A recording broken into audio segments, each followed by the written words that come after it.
बड़े ही महत्वपूर्ण मुद्दे पर आज का विषय। आप जानते हैं, जाकिर नाइक, कई आज की हो सकता है कि युवा पीढ़ी न जानती हो, लेकिन जाकिर नाइक जो आतंकवादियों का नायक है, इसको हिंदुस्तान के बाहर भगाने का काम अगर किसी ने किया तो सुदर्शन चैनल ने किया है। दोबारा जाकिर इसलिए चर्चा में है क्योंकि मलेशिया में जहां पर उसको आश्रय दिया गया है, उस देश का प्रधानमंत्री यहां पर आया है। और दूसरा कारण है कि जिस प्रधानमंत्री ने बांग्लादेश के जाकिर नाइक को लात मारकर भगा दिया था और अपने देश में आतंकवादी घोषित कर दिया था, वो अब सत्ता में नहीं है और इसलिए जाकिर अब बांग्लादेश भी आ सकता है। तो क्या जाकिर को भारत बांग्लादेश या मलेशिया से हिंदुस्तान ला पाएगा?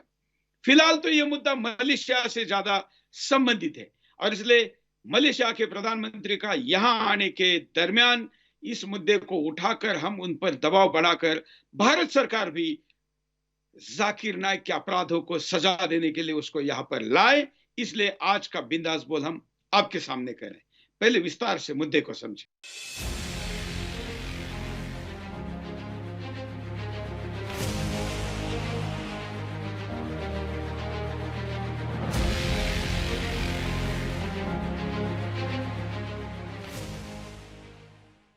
मलेशिया में बैठकर लोगों के दिमाग में मजहब का कूड़ा भरने वाले भगोरे जाकिर नाइक की हालत बहुत जल्द धोबी के कुत्ते के जैसे होने वाली है, जो आने वाले दिनों में ना तो घर का रहेगा और ना ही घाट का, क्योंकि सालों से इस्लाम के नाम पर मलेशिया में मजहब की मलाई खा रहे आतंकी जाकिर नाइक से मलेशिया बहुत जल्द अब अपना हाथ झटकने वाला है।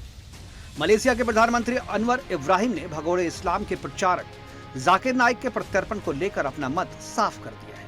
उन्होंने कहा है कि सबूत मिलने पर आतंकवाद को बर्दाश्त नहीं किया जाएगा।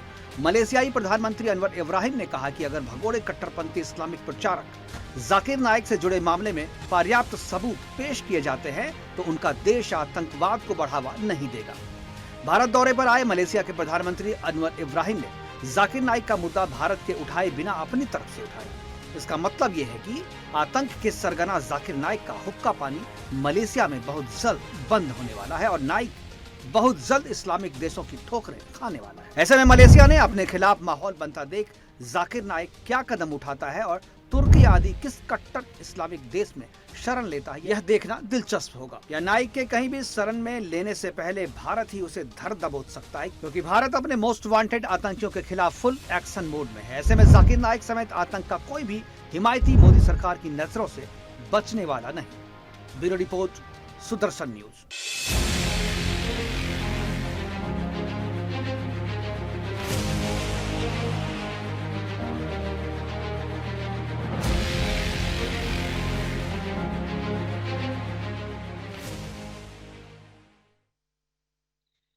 मलेशिया के प्रधानमंत्री ने क्या कहा, इसे देखते हैं। ये वो देश है जिस देश में कश्मीर के बारे में हमारे खिलाफ स्टैंड लिया।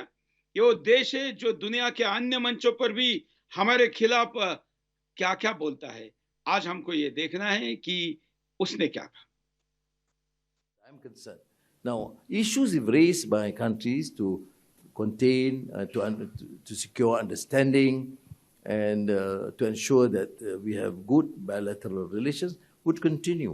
And we are open to any ideas, and if evidence submitted, we will not condone terrorism.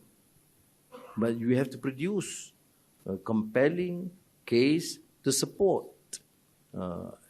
And we have been tough. We've been working together with India in many of these issues against terrorist cells. But I don't think one case should deter us from further collaboration and enhancing our bilateral cooperation, as far as I'm concerned. Now, issues if raised by countries to contain, to secure understanding, and to ensure that we have good bilateral relations would continue. And we are open to any ideas, and if evidence submitted, we will not condone terrorism. But you have to produce a compelling case to support. And we have been tough. We've been working together with India in many of these issues against